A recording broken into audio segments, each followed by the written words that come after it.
The grand ballroom of the Pierre Hotel smelled of expensive champagne, roasted truffles, and corporate blood. It was the night of Singularity Tech's IPO, and the market capitalization had just cleared $12 billion at the closing bell. Wall Street elites, venture capitalists from Menlo Park, and tech journalists packed the floor, their laughter clinking against crystal flutes. Mark Harrison stood at the edge of the VIP lounge, his eyes fixed on the real-time ticker flashing across the massive LED screen. He didn't look like a newly minted billionaire. His bespoke Tom Ford tuxedo felt like a straitjacket over a body accustomed to faded hoodies and 48-hour coding benders. To the genius behind Archon, Raymond Vance, the chairman of the board and Mark's father-in-law, raised his glass. His voice was a practiced baritone that carried over the noise. The man who put the global logistics sector on a single, predictive algorithm. Cheers, Mark. Mark touched his glass to Raymond's, but didn't drink. The algorithm is just the foundation, Raymond. The real scaling begins next quarter. Relax, Mark. Enjoy the valuation. Julian Vance slipped into the circle, a smirk permanently etched onto his handsome, manicured face. Julian was Vanessa's cousin, holding the title of Senior Vice President of Architecture, a title Mark had been forced to give him to appease the family. We own the street tonight. The tech can wait until Monday. The tech never waits, Julian, Mark said, his voice dropping an octave. Especially when the current server load in the European sector is running on a 5-millisecond delay. If you'd looked at the telemetry reports instead of the pre-IPO press releases, you'd know that. Julian's smirk tightened, but before he could respond, Vanessa Vance stepped up, capturing everyone's attention. She looked stunning in an emerald satin gown, a diamond necklace catching the light of a dozen flashing cameras. She didn't look at Mark. She looked at the crowd. Ladies and gentlemen, Vanessa's voice rang out through the microphone she had smoothly taken from the master of ceremonies. The ambient chatter in the ballroom died down instantly. If I could have your attention for a moment. Mark frowned slightly, stepping forward. This wasn't on the itinerary. Vanessa, what are you doing? He murmured. She ignored him, her smile brilliant and entirely cold. Tonight is a historic milestone for Singularity Tech. But as we transition into a public company, transparency isn't just a legal requirement. It's a moral obligation to our investors, to the SEC, and to the brilliant minds who truly built this empire. A murmur rippled through the crowd of investment bankers and tech executives. Raymond Vance stood perfectly still, his glass held halfway to his lips, his eyes locked on his daughter. For 3 years, my husband, Mark Harrison, has been heralded as the lone wolf savior of Silicon Valley. Vanessa continued, her voice steady, carrying an edge of lethal precision. The undisputed architect of the Archon system. But behind every great myth, there is a hidden truth. Mark Harrison did not write the core engine of Archon. He stole it. The silence that followed was absolute. The soft jazz from the background band abruptly cut out. Mark didn't move. He didn't blink. He stood frozen as 100 pairs of eyes locked onto him, the ambient temperature of the room seemingly dropping to freezing. Vanessa, shut this down right now. Frankie Gallagher, Mark's longtime friend and Singularity's chief legal counsel, hissed from behind, stepping toward the stage. You're committing corporate suicide. Am I, Frankie? Vanessa snapped back without the microphone, before raising it to her lips again. I have filed a formal disclosure with the SEC this evening, backed by comprehensive cryptographic evidence. The fundamental architecture of Archon, the entire multi-threaded predictive routing engine, was developed solely by Julian Vance. Gasps erupted near the front rows. Reporters from Bloomberg and the Wall Street Journal were already furiously tapping on their phones. Julian stepped up to the stage, looking appropriately solemn, though the triumph in his eyes was unmistakable. It's a painful day for the company, Julian told the microphone, but the integrity of our intellectual property comes first. I allowed Mark to take the credit during the venture rounds to maintain market confidence. But as a public entity, the truth must prevail. Vanessa looked down at Mark from the raised dais. There was no hatred in her eyes, only the cold calculation of a New York socialite completing a hostile takeover.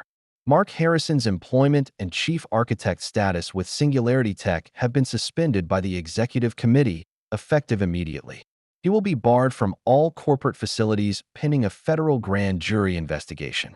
Mark, Frankie gripped his shoulder, his knuckles white. Don't say a word. Not a single syllable. Let me handle the press. The media surged forward, a wall of cameras, lenses, and aggressive shouted questions slamming into Mark's perimeter. Mr. Harrison, is it true? Did you defraud your investors? Are you facing federal fraud charges? Mark looked past the flashing lights, past the shouting reporters, straight at Vanessa. He didn't shout. He didn't rage. He didn't offer a single word of defense to the court of public opinion that had just condemned him in 30 seconds. He simply turned around. Mark, where are you going? Frankie yelled, fighting through the crowd to follow him. Mark tore off his bow tie as he pushed through the heavy double doors of the Pierre Hotel, stepping out into the crisp, biting air of a New York midnight. The city was alive with noise, but inside his head, it was dead silent. Mark, wait. Frankie caught up with him on the sidewalk, breathless. We need to get to the firm. We need a crisis management team, an injunction against the board. Go home, Frankie, Mark said, his voice flat, devoid of any emotion. Go home. Are you insane? They just executed you on live television. Vanessa and Julian have been planning this for months. They used the IPO lockup to strip your voting rights through that proxy agreement you signed last winter. I know, Mark said, walking toward a waiting black Uber. Then fight it. Mark stopped, his hand on the car door. He turned to Frankie, his face illuminated by the yellow glow of a Manhattan street lamp. You can't fight a ghost, Frankie. They want the Archon system. They think they own it because they have the corporate charter and a forged paper trail. What are you going to do? Frankie asked, a sudden note of dread creeping into his voice. They want Julian to be the mastermind, Mark said quietly. Let's see him run it. Mark got into the car and slammed the door shut. 30 minutes later, the Uber pulled up outside the unassuming glass facade of Singularity Tech's secondary data facility in Long Island City. It wasn't the glitzy headquarters in Silicon Valley, but it housed the primary mirror servers for the entire North American logistics network. The security guard at the desk stood up, startled. Mr. Harrison? The red carpet event. I need 20 minutes in the core room. Marcus, Mark said, passing the desk without breaking stride. Sir, I just received an automated alert from corporate HR. Your access badges. Marcus, Mark stopped and looked at the older guard, whose kid got the specialized bone marrow transplant in Boston last year when the corporate insurance denied the claim. Marcus swallowed hard, looking at the security console, then back at Mark. He reached down and pressed the manual override button for the elevator. You have 15 minutes, Mr. Harrison, before the automated lockout propagates from the main server in Palo Alto. Thank you. The elevator dropped into the basement level. The air here was ice cold, humming with the deafening roar of thousands of Blade servers, their blue and green status lights blinking in the dark like the eyes of a digital beast. Mark walked down the central aisle, his footsteps echoing on the raised floor tiles. He stopped at Terminal 0A, the master console. He didn't need a badge. He pulled a customized, unbranded hardware token from his inner pocket, slotted it into the physical USB-C port, and opened a terminal line. Green text began cascading down his vision. Warning, unauthorized access detected. Corporate revocation in progress. You're too late, Julian, Mark muttered. His fingers flew across the mechanical keyboard, the clacking sound sharp and rhythmic, like gunfire in the empty room. He wasn't rewriting code. He wasn't deleting files. He was navigating through 30 layers of encryption into a sector of the kernel that didn't exist in any documentation submitted to the SEC. Deep within the core architecture of Archon lay an undocumented, heavily obfuscated system loop. Mark had written it during the very first week of the company's inception, long before Vanessa had introduced him to her father's capital. He called it the Genesis Protocol. It wasn't a virus. It was a kill switch built into the very logic gates of the system's predictive routing. Enter compliance key. Mark typed a single string of alphanumeric characters. It was the exact GPS coordinates of the small, dingy apartment in Queens where he had spent his 20s eating ramen and writing the first lines of code, long before he became a pawn in the Vance family dynasty. The screen went black. A single prompt appeared. Genesis Protocol active. Awaiting final execution. Mark checked his watch. It was 1:15 a.m. In less than 7 hours, the New York Stock Exchange would open. The global logistics grid would begin processing millions of routing requests through Archon. He didn't hit enter. Not yet. He wanted them to feel the full height of their ascension before the fall. He pulled the token out, turned on his heel, and walked out into the night, leaving the servers humming their final, unsuspecting song. The digital clock on the dashboard of Mark's rented sedan read 6:45 a.m. He was parked 3 blocks away from Wall Street, a lukewarm cup of black coffee sitting untouched in the cup holder. Outside, the morning rush hour was beginning to swell, thousands of commuters pouring out of the subways, entirely oblivious to the fault line running beneath their feet. Mark's laptop sat open on his passenger seat. A private terminal line was hooked into a secure satellite hotspot, showing the pre-market trading activity for Singularity Tech. The stock ticker, SGLY, was flashing frantically.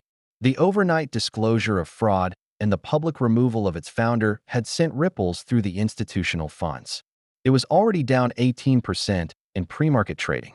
They think that's the bottom, Mark murmured, his thumb hovering over the spacebar of his laptop. On the screen, a terminal prompt blinked steadily. Genesis protocol active, awaiting final execution.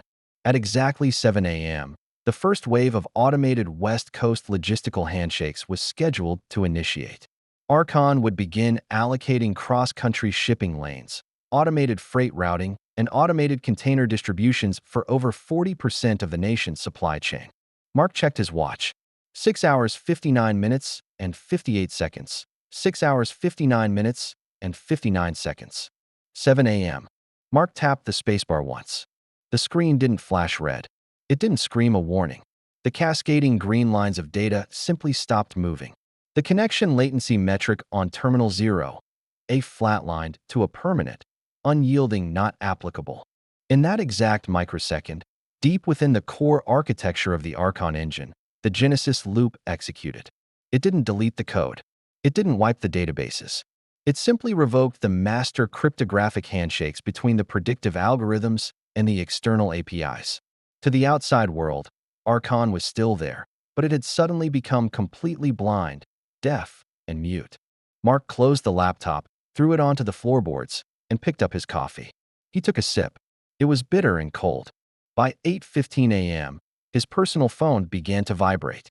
It didn't stop. The first dozen calls were from Frankie, followed by 5 from unknown numbers originating from the SEC's Washington, D.C. office. Mark ignored them all. Then, at 8:42 a.m., the screen lit up with a contact name that made him pause. Vanessa. He slid the screen to answer and placed the phone to his ear. He didn't say hello. Mark, what the hell did you do? Vanessa's voice wasn't the polished, lethal instrument it had been at the Pierre Hotel. It was sharp, panicked, and ragged, punctuated by the faint sound of shouting voices in the background. I'm having coffee, Vanessa, Mark said evenly. You should try it. It clears the head. Don't play dumb with me. The entire East Coast logistics grid just collapsed. FedEx's automated tracking hubs went dark 20 minutes ago. Amazon's regional distribution centers are throwing catastrophic system failures. The board is in an emergency session right now. Why are you calling me? Mark asked, leaning back against the headrest. Go down the hall and talk to Julian. He's your chief architect. He's the genius who wrote the system, remember? Just have him patch the kernel. Julian is in the server room right now with 12 senior engineers, and they can't even get past the root authentication barrier. Vanessa hissed, her breathing heavy. The system is rejecting every master key in the database. Mark, listen to me. This is domestic terrorism. The Department of Homeland Security is already inquiring. If you don't unlock the system right now, you're going to a federal penitentiary for the rest of your life. Good luck proving it's me, Mark said, his voice entirely devoid of warmth. My access tokens were officially revoked by corporate HR at midnight. My IP addresses are blacklisted. I am legally and physically barred from every Singularity facility. If the system is failing, it sounds like an operational failure under Julian's brilliant new leadership. Mark, stop it. Please. For a split second, the arrogant socialite cracked, revealing the desperate daughter of a billionaire whose empire was evaporating. We can talk about the divorce terms. We can restructure the proxy agreement. My father is willing to give you a 10% non-voting equity retention if you just come in and fix the handshake failure. It was just a Wall Street play, Mark. It's how business is done. No, Mark said. That's how your family does business. I build things. You steal them. But you forgot one basic rule of engineering, Vanessa. What? She whispered. Never steal a machine you don't know how to turn off.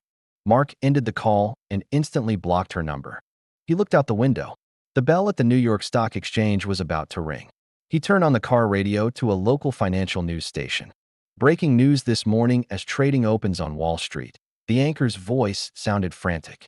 Asterisk Singularity Tech, which completed its historic $12 billion IPO just last night, has failed to open for trading this morning.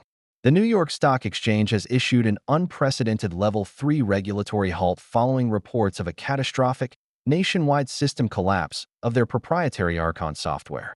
Unconfirmed reports suggest that major retail giants and shipping conglomerates are currently locked out of their supply chain networks.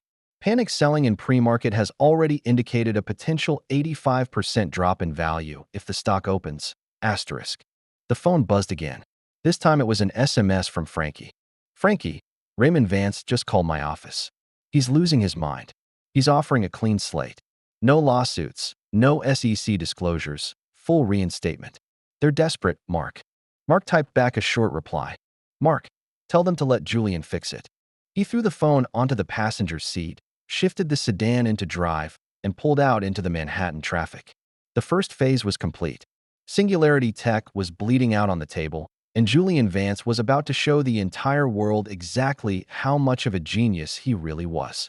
The heavy oak door of the Black Thistle, an old-school Irish pub tucked away in a basement corner of Lower Manhattan, rattled every time the subway rumbled beneath it.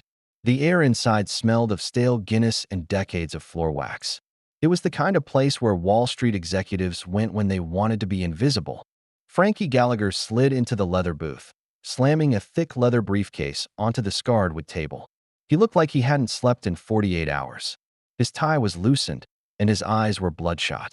Mark sat opposite him, turning a glass of ice water around in his hands. He looked completely unbothered. You're a madman, Mark, Frankie said without greeting him, waving over the bartender. Give me a double Jameson, neat. And keep them coming. He turned back to Mark. The SEC is crawling all over the Palo Alto campus. Raymond Vance is using every political favor he has left to keep the Department of Justice from issuing federal warrants. The entire board is looking for a neck to put in the noose, and right now, Julian is trying to build a gallows for you. Let them try, Mark said. Can Julian bypass the authentication layer? Are you kidding?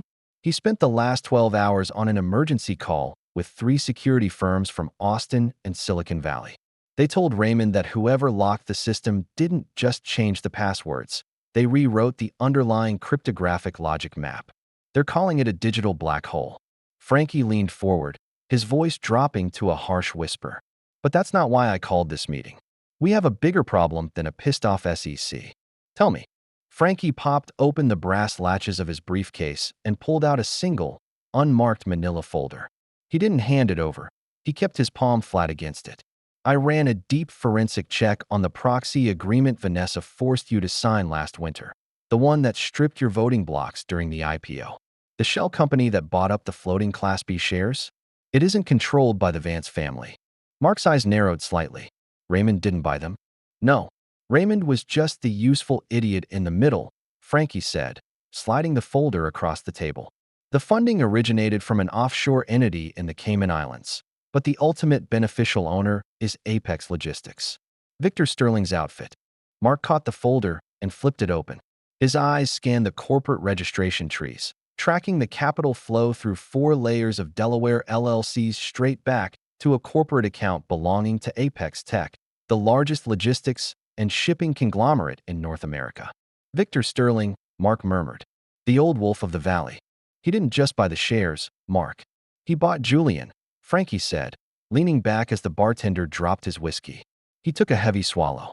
Julian's cryptographic evidence, the forged commit history he showed the SEC to prove he built Archon?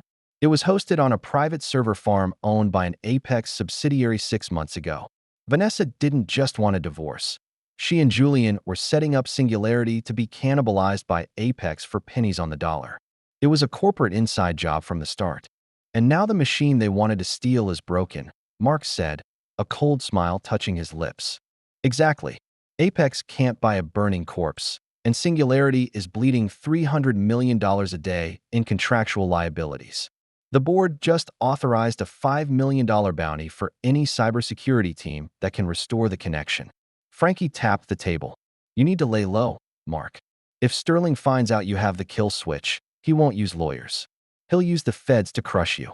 No, Mark said, closing the folder with a sharp snap.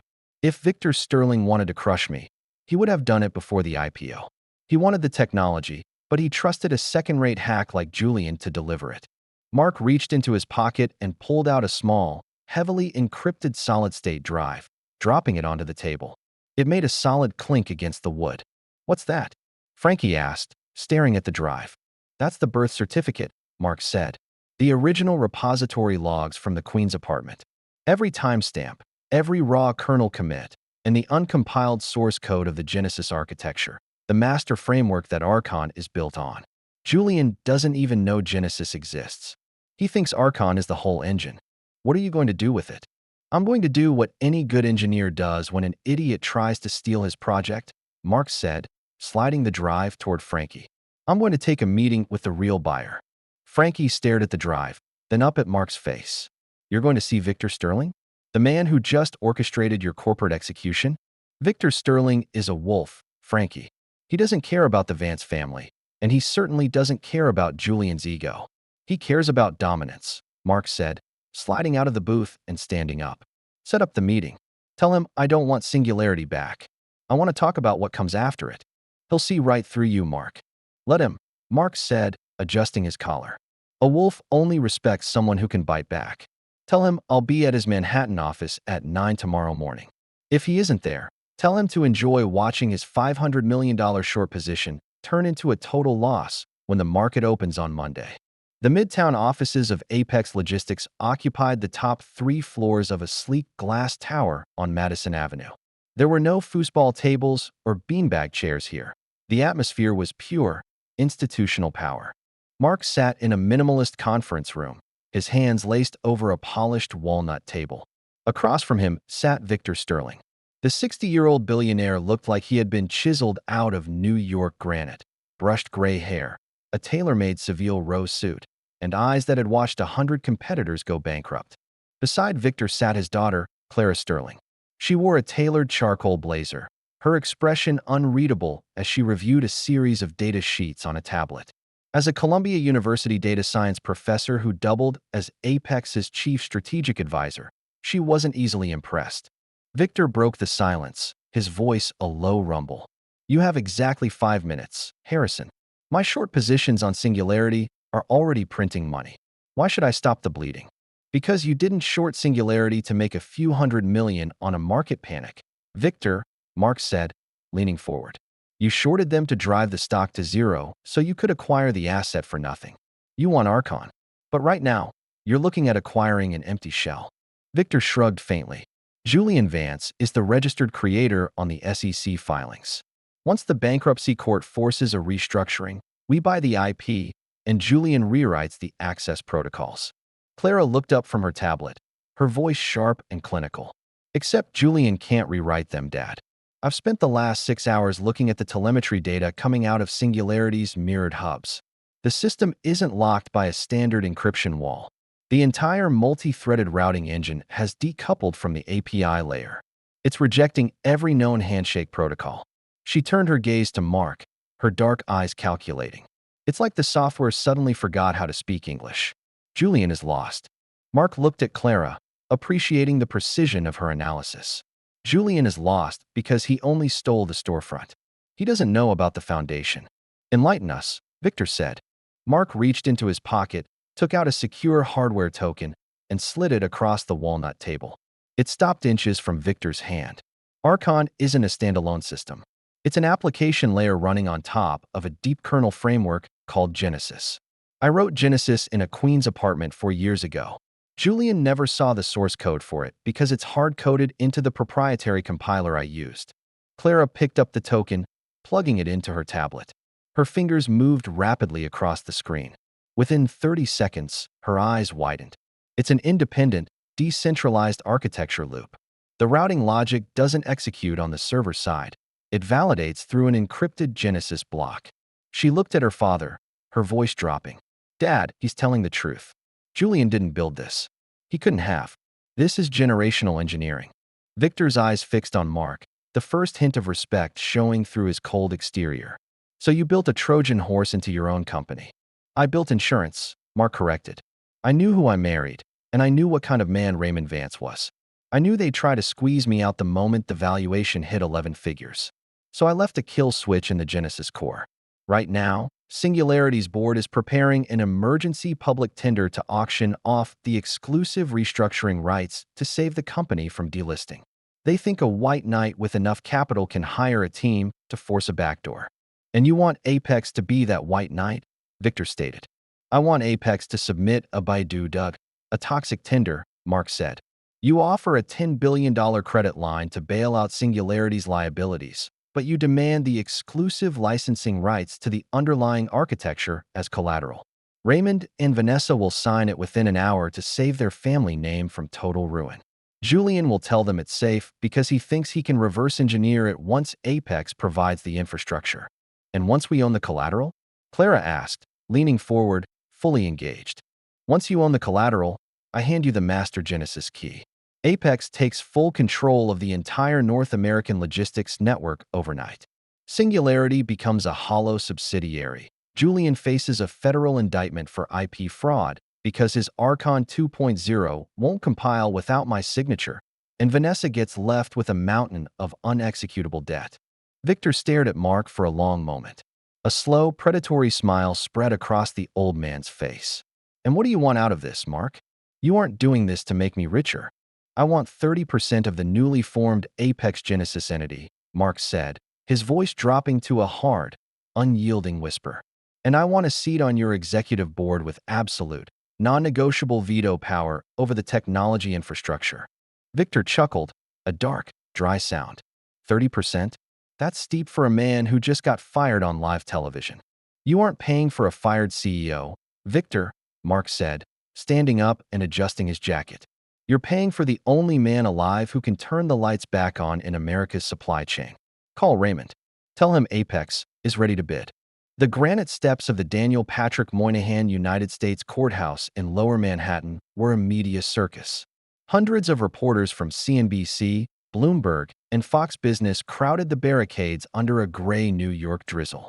Vanessa Vance emerged from a black Cadillac Escalade, flanked by her father, Raymond, and Julian, who wore a sharp Brioni suit and a look of practiced confidence. Vanessa stopped before a forest of microphones. Today is about accountability, she told a CNN reporter, her voice clear and echoing across the plaza. We have filed a civil suit under the Defend Trade Secrets Act alongside our divorce petition. Mark Harrison's desperate, malicious sabotage of Singularity's network will not hold this country's logistics hostage. Julian's team has already mapped the recovery architecture. Inside courtroom 21B of the Southern District of New York, the atmosphere was suffocatingly quiet. Federal Judge Evelyn Mercer sat behind the elevated bench, her eyes scanning the legal teams. Vanessa sat at the plaintiff's table, leaning over to whisper to Julian. Across the aisle, Mark sat next to Frankie Gallagher. Mark was in a plain navy suit, his hands resting flat on the table, looking like a man waiting for a delayed flight. Your Honor, Vanessa's lead litigator stood up, smoothing his tie. We are seeking an emergency mandatory injunction to compel the defendant, Mark Harrison, to surrender the master cryptographic root keys to Singularity Tech's network. His ongoing denial of service attack has cost our shareholders $4 billion in 4 days. It is a flagrant violation of federal law. Judge Mercer looked over her glasses at the defense table. Mr. Gallagher, does your client intend to comply with the emergency request? Frankie stood up, buttoning his jacket with deliberate slowness. Your Honor, my client cannot surrender what he does not possess.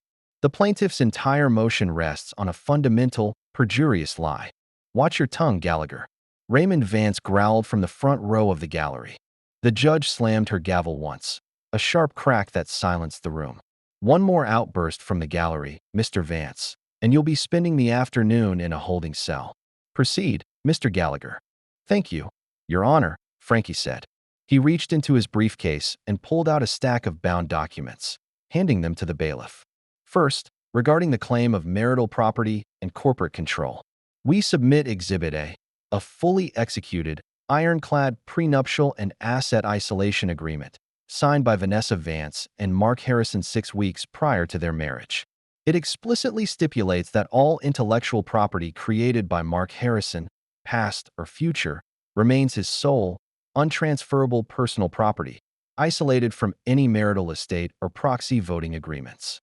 Vanessa's lawyer jumped up. This is irrelevant. The underlying asset, the Archon system, was officially transferred to the corporate entity under a separate IP assignment form signed during the Series A funding round. The Series A assignment, Frankie smiled, a predator showing his teeth. Let's talk about that asset. The plaintiff claims that Julian Vance is the sole developer of that code, and that Mark Harrison stole it. They even submitted a sworn affidavit to the SEC stating Julian authored the core multi-threaded routing engine. He did, Vanessa said loudly from her table, her eyes drilling into Mark. We have the commit history. Mark finally looked up. He looked at Julian, who shifted uncomfortably in his chair. Your Honor, if I may, Mark spoke for the first time, his voice calm, cutting through the legal posturing. He stood up, picked up a secure federal court display tablet, and plugged his hardware token into the dashboard console. The massive projection screen behind the judge's bench flickered to life, displaying a dense wall of raw, low-level assembly code. What is this? Judge Mercer asked, squinting at the screen. This is the Genesis block, Your Honor, Mark said. It is the immutable root directory of the software architecture that runs Archon. It was compiled on October 14, 2022, at 3:14 a.m. from an IP address registered to a studio apartment in Queens. Mark tapped a command on the tablet. The screen zoomed in on a deeply buried, obfuscated section of the kernel's compiled binary data. Every piece of software has a digital signature, Mark explained, pointing to a hexadecimal string. Julian Vance claims he wrote this module. But when you run a standard cryptographic hash algorithm against the compiled binary core, an operation Julian's team evidently forgot to perform, it decodes into a hidden alphanumeric string. Mark pressed enter. The hexadecimal string dissolved, transforming into a line of plain text displayed in giant letters across the federal courtroom. Property of Mark Harrison. Property of the lone wolf. Vanessa, will you marry me? 10, 14, 22. A collective gasp echoed from the gallery. The reporters in the back rows began frantically whispering into their recorders. Vanessa's face went entirely white. She stared at the screen, her lips trembling as she recognized the exact date of their engagement and the undeniable proof that the system had been fully built before Julian even knew the company existed. This is a fabrication, Julian stammered, his polished demeanor shattering as he half stood from his chair. He patched that in later. He altered the repository. The Genesis block is mathematically immutable, Mr. Vance, Mark said, turning to look at him with absolute indifference. You can't patch a compiled binary without changing the entire hash value of the network. You swore under oath to the SEC, to the board, and to this court that you wrote every line of this engine. But you couldn't even find this signature because you don't know how to read the language it was written in. Frankie stepped forward, slamming a second folder onto the podium. Your Honor, in light of this undeniable cryptographic evidence, we are moving for an immediate dismissal of all civil claims. Furthermore, we are presenting a formal referral to the U.S. Attorney's Office for the Southern District of New York. We are requesting immediate federal charges against Julian Vance for perjury, commercial fraud, and grand larceny under the Economic Espionage Act. No, Raymond Vance muttered from the gallery, his face turning an angry, mottled purple as he saw his family's multi-billion-dollar leverage vanish in a single keystroke. No, this is a setup. Two armed federal marshals stepped out from the back of the courtroom, moving deliberately toward the plaintiff's table. Mr. Vance, the lead marshal said, putting a heavy hand on Julian's shoulder. You are being detained under suspicion of federal perjury and corporate fraud. Please step away from the table and place your hands behind your back. Vanessa, help me. Julian panicked, his voice cracking as the metal handcuffs clicked around his wrists in front of 30 flashing cameras. Raymond, do something. Vanessa didn't move. She sat frozen, staring at the screen, her empire turning to ash around her. She looked at Mark, her eyes filled with a mixture of terror and realization. She had tried to play a Wall Street game of power, but she had played it against a man who owned the very ground she was standing on. Mark didn't say a word to her. He picked up his laptop, buttoned his jacket, and walked out the side door of the courtroom into the private corridor, leaving the chaos behind him. The press room on the second floor of the Daniel Patrick Moynihan Courthouse was packed to the walls before the ink on Judge Mercer's order was even dry. Flashbulbs strobed against the white walls as Mark stepped up to a lone microphone.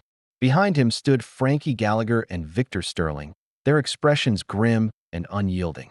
Mark didn't wait for the reporters to quiet down. He gripped the edges of the podium and spoke directly into the cameras.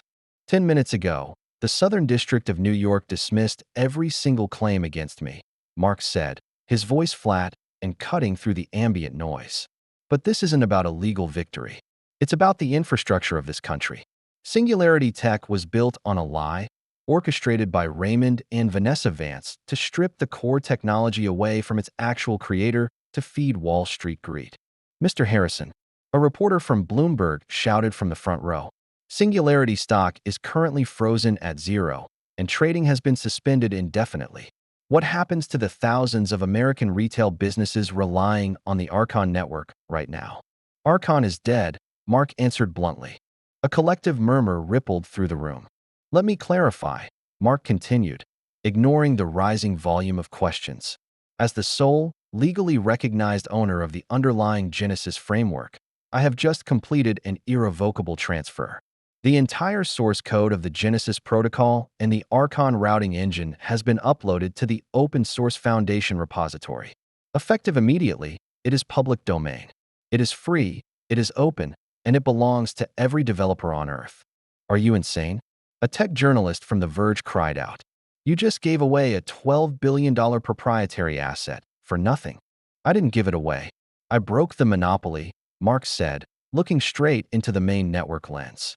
The Vance family wanted to use my code to choke the market. Now, any logistics company, any small business, and any independent engineer can pull the repo down, compile it, and run their own supply chain without paying Singularity a single dime. The closed-source era of Singularity Tech is finished. While the press room erupted into chaos, 30 blocks north, the executive suite of Singularity Tech was in a state of violent collapse. Raymond Vance stood in the center of his glass-walled office, sweeping a row of crystal awards off his desk with a brutal swing of his arm. Shattered glass littered the floor. Vanessa sat on the leather sofa, her face hollow, her phone buzzing continuously with alerts showing her net worth evaporating in real time. The door swung open, and Victor Sterling walked in, flanked by 2 corporate attorneys and a security detail. He didn't knock. He didn't ask for permission. Get out of my office, Sterling, Raymond roared, his face purple. We are still the majority stakeholders of this corporate entity. I'll have security throw you out of the building. You don't have security anymore, Raymond. I just bought the third-party firm that handles your building contract, Victor said, throwing a bound, 30-page legal document onto the glass coffee table in front of Vanessa. That's a notice of malicious default and an immediate demand for acceleration. Vanessa looked up, her voice trembling. What is this? Your father signed a $10 billion emergency bridge loan with Apex Logistics 48 hours ago to cover your contractual failure liabilities, Victor said, leaning over her with a predatory grin. The collateral for that loan was the exclusive licensing rights to the Archon architecture. But since Mark just open-sourced the entire stack, your collateral is worth exactly $0. You are in immediate, uncurable material breach of contract. We will tie you up in bankruptcy court for a decade. Raymond screamed, stepping up to Victor, his fists clenched. With what money, Raymond? Victor barked back, his voice slamming through the room. Singularity stock is a delisted penny asset. The SEC just froze your personal accounts under suspicion of insider trading linked to Julian's fraudulent disclosures. You owe my firm $10 billion, and your primary asset is currently free to download on GitHub. Victor turned to the doorway and nodded. Mark walked into the room, his hands in his pockets, stepping over the broken glass on the floor. Vanessa stood up, her eyes wide as she looked at her ex-husband. Mark, please. We can fix this. We can relicense a proprietary variant. You can't let him do this to us. This is my family's entire legacy. Your family's legacy was built on taking credit for other people's labor. Vanessa, Mark said, his voice entirely devoid of malice, which made it sound even colder. You wanted a husband you could control, and when you couldn't control me, you tried to destroy me on Wall Street. I told you before, never steal a machine you don't know how to turn off. Mark, please, she cried, taking a step toward him, but Victor's security detail smoothly stepped into her path. As of 9 o'clock tomorrow morning, Victor announced, looking at his watch, Apex Logistics is executing a strict, non-negotiable asset seizure. We are buying the physical infrastructure of Singularity Tech, the servers, the buildings, and the desks, for exactly $1 through the liquidation pool. The company is gone. Mark looked around the room one last time, his eyes lingering briefly on Vanessa's terrified face, then turned back toward the elevators. Let's go, Victor. The core engineering team is waiting at the new facility. We have to compile the Helios engine before the Asian markets open. The glass and steel expanse of the new Apex Helios headquarters in Silicon Valley sat quiet under the California evening sky. 2 years had passed since the ashes of Singularity Tech cleared. The Helios engine, built entirely on Mark's open-source Genesis architecture, now routed 70% of the global commercial supply chain. Apex's market valuation had crossed $400 billion. Inside the quiet executive office, Victor Sterling stood by the window, swirling ice in a glass of bourbon. He turned as Mark walked in, wearing his usual faded flannel shirt and dark jeans, a sharp contrast to Victor's permanent corporate armor. The board just finalized the Q2 report, Mark, Victor said, throwing a tablet onto the desk. Net margins are up 42%. The European maritime sector just fully integrated into Helios. You're officially the most powerful architect in the tech sector, and you aren't even attending the shareholder calls. The shareholders don't need me, Victor. The code handles the scaling autonomously now, Mark said, sitting on the edge of the desk. I didn't build Helios to manage investor relations. I built it to work. You built a printing press for money, Victor corrected, a rare smile appearing on his rugged face. But my daughter tells me you're planning on stepping back from the core maintenance loops. Clara's right, Mark said evenly. The foundation is laid. The engineering team we brought over from the old days can handle the patch deployments. I'm transitioning to an advisory role at the end of the month. Victor stared at him for a long beat, then nodded slowly. You've earned the rest. Speaking of Clara, she's waiting for you at the house. Don't be late for dinner. My grandson doesn't like his father missing bedtime. I won't be late, Mark smiled, standing up and sliding his phone into his pocket. An hour later, Mark's SUV pulled into the driveway of a secluded mid-century modern home nestled in the hills of Los Altos. The air was warm, carrying the scent of dry pine. As he walked through the front door, the house was filled with the soft, ambient noise of a home that had found its peace. Clara Sterling, now Clara Harrison, was sitting on the living room rug, guiding their 14-month-old son, Leo, through his first tentative, unassisted steps. She looked up as Mark entered, her sharp, academic eyes softening completely. Look who decided to join the live network, Clara said, catching Leo as he tumbled into her lap with a joyful screech. He kept trying to execute his walking script all afternoon, but he was waiting for the master architect to verify the telemetry. Mark dropped his keys on the counter, walked over, and sat cross-legged on the floor next to them. He scooped Leo into his arms, feeling the tiny, frantic heartbeat against his chest. The telemetry looks perfect to me. No latency at all. Victor told me you signed the advisory transition papers today, Clara said, leaning her head against Mark's shoulder as Leo wrestled with Mark's watch. Is the lone wolf officially retiring from the corporate jungle? The lone wolf is tired of the jungle, Mark murmured, kissing the top of her head. I spent 10 years thinking the only language that mattered was compiled binary.